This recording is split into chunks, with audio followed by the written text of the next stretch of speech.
नमस्कार, प्रभात न्यूजमध्ये स्वागत। आज आपण आहोत पिराजकुर्ली या गावात। पिराजकुर्लीमध्ये एक उत्स्फूर्त त्या ठिकाणी प्रतिसाद मिळतोय।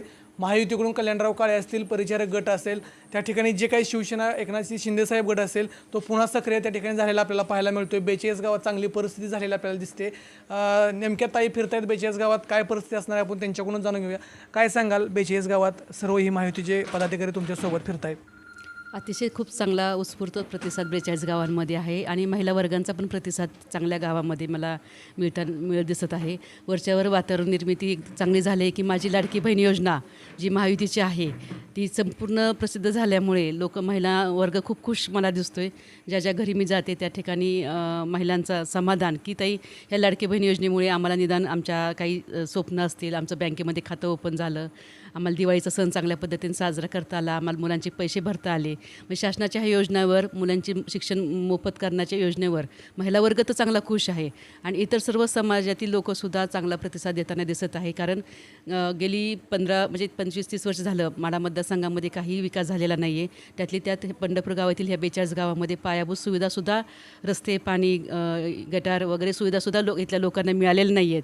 त्यामुळे प्रस्थापितांच्या विरुद्ध या ठिकाणी नाराजीचा सूर आहे आणि एक महिला उमेदवार म्हणून युतीने मला दिलेलं आहे। त्याबद्दल महिलांमध्ये तर उत्साह आहेत, पण इतर सर्व लोकांमध्ये पण उत्साह आहे की पहिल्यांदाच आपल्या माढा मतदारसंघासाठी एक सक्षम महिला आपल्याला मिळत आहे, ज्यांना स्वतःचा नगरपालिकेचा कामाचा अनुभव असल्यामुळे, माझं काम घेऊन त्यांच्यापर्यंत आले असल्यामुळे त्यांनी काम पाहिलेलं आहे। सहकार मशीनचा माझा वारसा पण आहे आणि ह्या सर्व गोष्टीवर चांगला प्रतिसाद लोकांचा मिळतो आणि निश्चित परिवर्तन होईल अशी मला तरी आशा वाटते। आता एका ठिकाणी बघताना आज सोशल मीडियावरती शिंदे कंपनीच्या एक जे काही लक्ष्मण ढोबळे यांनी काल भाषण केलं त्याच्यावरती कुठंतर रोष, राग मनात त्यांच्या दिसतोय।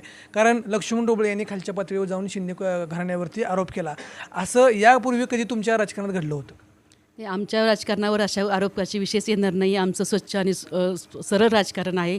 नेहमी आम्ही सत्याच्या मार्गापर्यंत आज एकनिष्ठतेने राजकारण केलेलं आहे। आमचे सहकार महर्षी गणपतराव साठेंचा वारसा आणि त्यांनी समाजासाठी नेहमी काम केल्यामुळे सहकार ही पदवी त्यांना शासनाने प्रदान केलेली होती।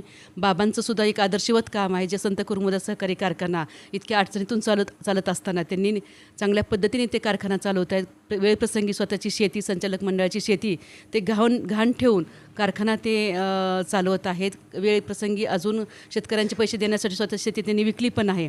इतकं चांगलं लोक जनतेप्रती त्यांचं असणारं प्रेम आणि आजपर्यंतच्या राजकारणामध्ये त्यांनी राजकारण म्हणून न पाहता नेहमी समाजकारण म्हणूनच केलेलं आहे। इतक्या दिवस आमच्याकडे सत्ता असेल किंवा नसेल तरी पण लोकांचेच प्रश्न सोडवण्यासाठी आम्ही नेहमीच कार्यतत्पर राहिलेलो आहोत। त्यामुळे आमच्याकडे आरोपाचा, आम्ही कुठल्याही प्रकारचा आजपर्यंत भ्रष्टाचार किंवा कुठल्याही, आम्ही एकदम साधी सरळ राजनीतीमध्ये माणसं आहोत खरं तर। त्यामुळे असे आरोप आमच्याकडे कधी होणार पण नाही आहेत। मी गेली 10 वर्षाला नगरपालिकेमध्ये काम करते। एक तर पारदर्शक कारभार नगरपालिकेमध्ये ठेवलेला आहे। आमचं घराणं खूप वेगळं आहे, जे समाजकारण्याशी निगडीत आहे। आमचं 80% समाजकारण आणि 20% राजकारण अशा पार्श्वभूमी चाललेलं असतं। त्यामुळे कुठल्याही आरोपांचा विषय, आमच्याकडे कुठल्याही प्रकारचा आरोप होणार नाही आहे ह्याची मला खात्रीच आहे। तुम्ही मगाच्या भाषणात सांगितलं की एखाद्या ह्या 42 गावातल्या ही विकासाची कामं करून फिरतायत, जनतेपर्यंत पोहोचतायत, परंतु मला एखाद्या गावातून दुसऱ्या गावात जाताना जिथं 15 किलोमीटर अंतर आहे तिथं तासोनतास वेळ जातोय। काय तो संदर्भ?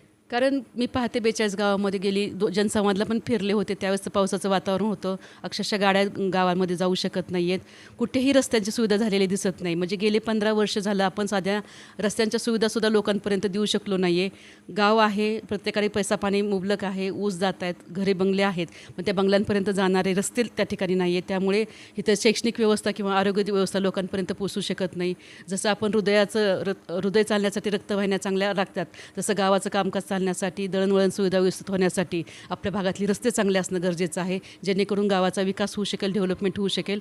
परंतु आपल्या भागामध्ये तुम्ही पण पाहत असाल कुठेच रस्ते सुस्थितीतले नाही आहेत। 2 गावाला जोडणारे रस्ते नाहीत, वाड्या वस्त्यावर जोडणारे रस्ते नाही आहेत। मला कितीतरी गाव वाड्या वस्त्यांवर जाऊन पोहोचायचं असतं, पण त्या ठिकाणी गाडी जाऊ शकत नाही, चालत जावं लागतंय। तर असं वाटतं की मी ठीक आहे, प्रचारानिमित्त आले, पुढे येणार आहे, पण इथली लोकांची दैनंदिन जीवनात लोक कशी ह्या गोष्टीला सामोरे जात असतील, किती त्यांना अडचणी येत असतील, आजपर्यंत लोकप्रतिनिधींनी ह्या गोष्टीचा आजपर्यंत विचार का केला नाही, हा मोठा प्रश्न माझ्यासमोर उभा राहिलेला आहे। त्या ठिकाणी आपण बघतोय काल एक सुनील तटकरे आले, वातावरण निर्मिती झाली, कल्याणरावनी ओपन तिथं त्याला हे दिला, हाबळा किंगवरती बोलले की हाबळा किंग ह्याला आपण ह्या वर्षी थांबवूया कुठंतरी आणि मिनलताईंना निवडून देऊया, कुठंतरी काळेंचा गट ॲक्टिव्ह झाला आहे. अशा पद्धतीनं वरिष्ठ अजून महायुतीतले काही नेते या ठिकाणी येणार आहेत का? आता महायुतीतले नेते आणण्याचा प्रयत्न चालू आहे. माननीय अजितदादांची सभा 16 तारखेला करकम या ठिकाणी होणार आहे. आमच्या रुपालीताई चाकणकर त्या 13 तारखेला टेंभुर्णी येथे सभेसाठी येणार आहेत. ते नियोजित दौरा आमचा झालेला आहे. अजून माननीय नितीन गडकरी असतील किंवा महायुतीतले अजून काही नेते असतील. परवा दिवशी करमाळा येथे माननीय एकनाथ शिंदेची सभा झाली, त्या ठिकाणी मी आवर्जून उपस्थित राहिले होते, कारण 2 उमेदवारांसाठी तिथं त्यांनी सभा घेतलेली होती. सर्व येथे महायुतीतली सर्व नेते मंडळी सभेला येतील किंवा नाही येतील, पण वरून त्यांचे संपूर्ण लोकांना आदेश आलेले आहे. भाजपचे सर्व कार्यकर्ते वरिष्ठ नेते मंडळीसुद्धा कामाला लागले आहेत. महायुतीतले शिवसेनेचे पण नेते कार्यकर्ते कामाला लागलेले आहेत. युती धर्म सर्वजणच पाळत आहेत. एखाद दुसरा व्यक्ती गेला तरी पण संपूर्ण कार्यकारिणी जात नाही आहे. त्यामुळे सर्वांचं सहकार्य ह्या लाडक्या बहिणीला निश्चित मिळेल, कारण ज्या जबाबदारीने त्यांनी हे माझी उमेदवारी घेतलेली आहे ती जबाबदारी त्या सर्वांनाच पार पडणं गरजेचं आहे. महिला सक्षम करायचं असेल तर नुसतं आर्थिक सक्षम करून जमणार नाही आहे त्यांना, नुसती लाडकी बहीण योजना म्हणून नाही, तर त्यांनी एक सक्षम उमेदवार महिलेला पुढे आणण्यासाठी त्यांनी ते प्रयत्न करत आहे. त्यामुळे सर्वजण इतर उमेदवारांपेक्षा सुद्धा माझ्यासाठी युती धर्म पाळून ताकदीने माझ्या पाठीशी सर्व माझे भाऊ उभं राहतील अशी मला अपेक्षा आहे. झटके पे झटका देत असताना प्राध्यापक शिवाजी सावंत सर आणि कांबळे सर ह्यांनी जात आहेत दिसतात. हे अगोदरच हेच उमेदवार यांच्या मागील काळात एकमेकाच्या विरोधात होते आणि ते कुठेतरी एकमेकांना पाठिंबा देत आहेत. कुठेतरी अभिजित पाटील यांच्याकडून सुरू होतो की मागील उमेदवार एकमेकांना पाठिंबा देतात. याच्याकडे तुम्ही कसं बघताय? खरं तर हा पाठिंबा विकासाच्या दृष्टिकोनातून त्यांनी दिलेलाच नाही आहे. कारण त्यांनी विकासाचा विचार केला असता तर माढा मतदारसंघामध्ये कुठेही विकास झालेला नाही आणि त्याच्या विरोधात सर्वजण उठाव आतापर्यंत करत होते. त्यांनी हा पाठिंबा कशासाठी दिला, काय दिला हे ह्या खोलात मी खरं पडणार नाही आहे, पण त्यांनी सर्वसामान्य जनतेचा विचार केला असता त्यांनी हा पाठिंबा द्यायला नको होता. कारण हा खूप मोठी गोष्ट आहे. सर्वसामान्य जनता दररोजच्या प्रश्नाला, दैनंदिन प्रश्नाला सामोरे जात असताना पूर्ण आक्रोश, पूर्ण वातावरण त्यांच्या विरोधात, शिंदेंच्या विरोधात आहे, प्रस्थापित त्यांच्या विरोधात आहे. आणि नेते मंडळींनी जनतेचा भावनेचा विचार करून जनतेच्या बरोबर जाणं गरजेचं होतं, ते ना की प्रस्थापित त्यांच्या पाठीमागं जाणं.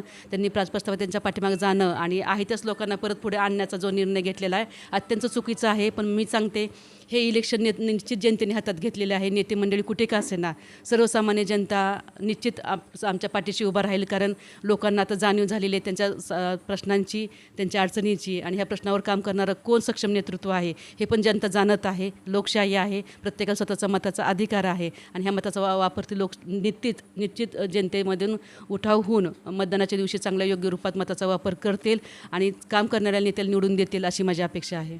4 अभिजित पाटील आणि 3 रणजित शिंदे अशी उमेदवारांच्या लिस्टमध्ये नाव आहेत. याच्याबद्दल काय एकमेकांवर प्रत्यारोप आरोप केले जातात, असं तुमच्याबद्दल काय घडले का बॅलेट पेपर? अजिबात घडलेलं नाही आहे. मिनल साठे हे एकमेवच आहे आणि मी मिनल साठे म्हणूनच निवडून येणार आहे.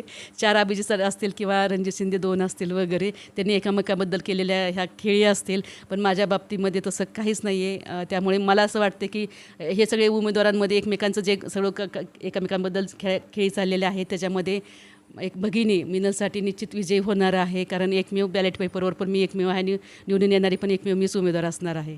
नक्कीच त्या ठिकाणी आपण अनेक विषयाला हात घातला. जो बॅलेट पेपरचा विषय असेल, 4 अभिजित पाटलांची नावं आणि 2 रणजित शिंदे यांची नावं, त्या ठिकाणी आपण बघितलं की जे काही मिनलताई साठे यांनी रुपालीताई चाकणकरांचा दौरा 13 तारखेला टेंभुर्णीमध्ये ठेवला आहे आणि 16 तारखेला अजितदादा पवार यांचा दौरा ठेवला आहे. नक्कीच ताई काल आलेल्या सुनील तटकरे यांच्या सभेमुळे कल्याणरावकडे ॲक्टिव्ह झाली.